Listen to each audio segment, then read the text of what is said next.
¿Sabías que hubo una noche en la que el cielo mismo se estremeció? Porque la historia del mundo estaba a punto de cambiar para siempre.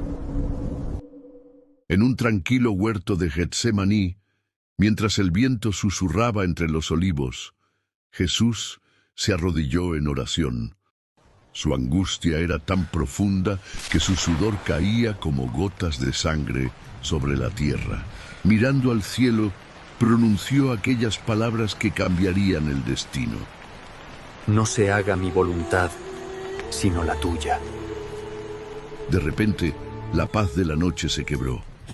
Antorchas iluminaron la oscuridad y Judas apareció, traicionando a su maestro con un beso.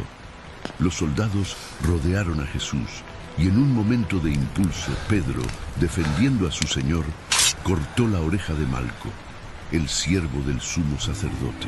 Pero Jesús, mostrando compasión, incluso en ese momento, detuvo la violencia y sanó al herido, recordándonos que el que a hierro mata, a hierro muere. Esa misma noche, Jesús fue llevado ante los líderes religiosos.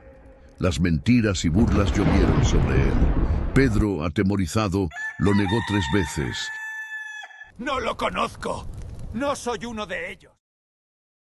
La mirada de Jesús lo atravesó hasta el alma. La multitud, enfurecida, gritaba: ¡Crucifícalo! Mientras Pilato, intentando evadir su responsabilidad, se lavaba las manos, pero aún así lo entregó. Los soldados lo azotaron, lo coronaron con espinas y, burlándose, lo vistieron de púrpura, poniéndole una caña como cetro. ¡Sálvate, Rey de los judíos! Camino al Gólgota, Jesús cargaba una cruz que parecía pesar el mundo entero. Simón de Cirene fue obligado a ayudarlo. Las mujeres lloraban, los soldados empujaban y la multitud seguía entre gritos y burlas. En el Gólgota, los clavos atravesaron sus manos y pies. El dolor era insoportable, pero aún así Jesús miró al cielo y dijo: Padre, perdónalos, porque no saben lo que hacen.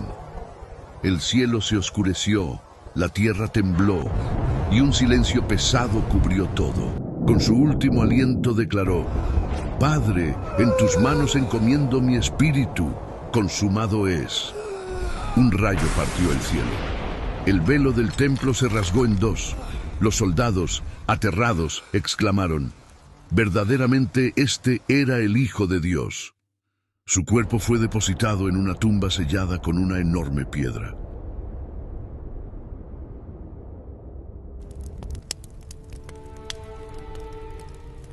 Pero aquí no acaba la historia. Todos sabemos lo que pasó al tercer día.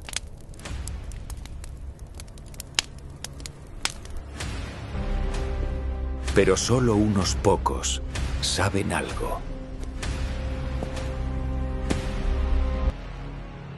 Si te gustaría ver la continuación de esta historia, comenta amén si crees en Cristo. Y suscríbete para no perderte cuál es ese secreto y los próximos capítulos de esta saga de la Pasión de Cristo.